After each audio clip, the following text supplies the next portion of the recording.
25শে ফেব্রুয়ারি 2009।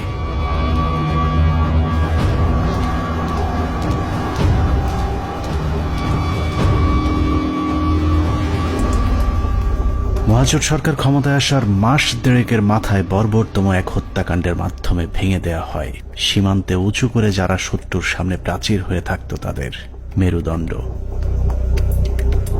BDR সেনাবাহিনীর সমন্বয়ে গঠিত সুশৃঙ্খল একটি বাহিনীর মগজে বিষ বাষ্প ঢুকে উস্কে দেয়া হয় হিংসা আর প্রতিশোধের আগুন। সেই আগুনেই পুড়েছে বিশ্বাস, আস্থা আর ভালোবাসায় তৈরি করা সাজানো গোছানো এক সুখের ঘর। পিলখানায় লাগা সে আগুনে শুধু যে 57 সেনা কর্মকর্তাই পুড়েছে তা নয়, সেই সাথে পুড়েছে কয়েক হাজার জওয়ানের সুখ, স্বপ্ন, সংসার। সীমান্ত অরক্ষিত করে ওদেরকে রক্ষিত করা হয়েছে কারারক্ষীদের ঘরে, যেই ঘরে দিন, মাস, বছর করে গুনে গুনে 15 বছর পার হয়েছে সীমান্ত রক্ষীদের। সেই থেকে ওপারের শত্রু যখন খুশি এপারে এসেছে কেউ তাদের বাধা দেয়নি, কারণ ওরাই ছিল আমাদের 1,44,000 বর্গ কিলোমিটার মানচিত্রের সীমানা প্রাচীর, যেই প্রাচীরে ক্ষত ধরিয়েই আমাদের মানচিত্রকে বিক্ষত করা হয়েছিল গেল 15টি বছর। মূলত 2009 সালের 25শে ফেব্রুয়ারি বিডিআরের হত্যাকাণ্ডই আমাদের গেল 15 বছরের ভাগ্য লিখে দিয়েছিল। এই 15 বছর বাংলাদেশের রাজনীতি, শিক্ষা, অর্থনীতি থেকে শুরু করে পুলিশ, প্রশাসন সবকিছু নিয়ন্ত্রণ করেছে ভারত, আর সবচেয়ে বেশি নিয়ন্ত্রণ করেছে বাংলাদেশ সেনাবাহিনীকে, যারাই ছিল একসময় আমাদের অহংকার।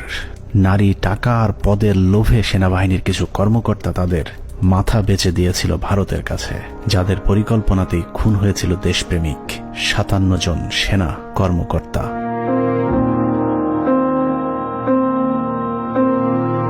25শে ফেব্রুয়ারি পিলখানায় আসলে কি ঘটেছিল, কেন ঘটেছিল, সেই ঘটনার পরে কি ঘটেছিল, কিংবা এখন আসলে কি ঘটছে তা নিয়ে আমাদেরকে যতটুকু জানানো হয়েছে তার চেয়েও অনেক বেশি আমাদের থেকে গোপন করে রাখা হয়েছে।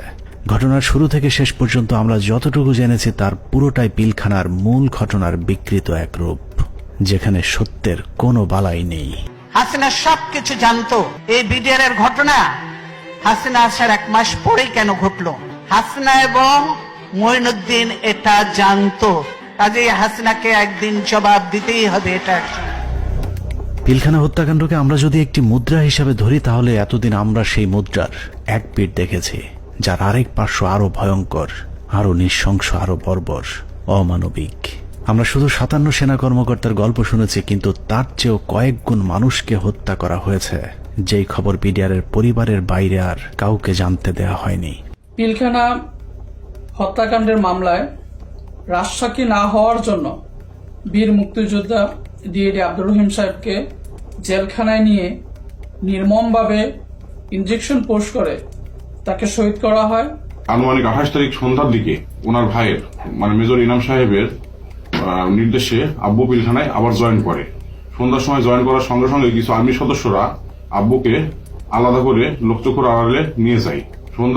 সন্ধ্যা ঘনিয়ে আসার পরে একটা গাড়িতে করে চোখ বেঁধে, হাত বেঁধে ঢাকা ক্যান্টনমেন্টের দিকে নিয়ে যায় এবং ডিজিএফআই সেলে নিয়ে যায়। আব্বু তাদের কথাবার্তাতে বুঝতে পারে যে আব্বু ডিজিএফআই সেলে আছে। ওখানে সম্ভবত একটা 12 নম্বর কোন একটা রুমে আব্বুকে 10 থেকে 12 দিন রাখা হয় এবং অমানবিক নির্যাতন করা হয়। আপনার ইলেকট্রিক শক দেওয়া হয়, লিঙ্গে বাড়ি দেওয়া হয়, অসহনীয় কষ্ট তাদেরকে সহ্য করতে হয়। ড্রিল মেশিন দিয়ে পা ছিদ্র করে, তারপর আপনার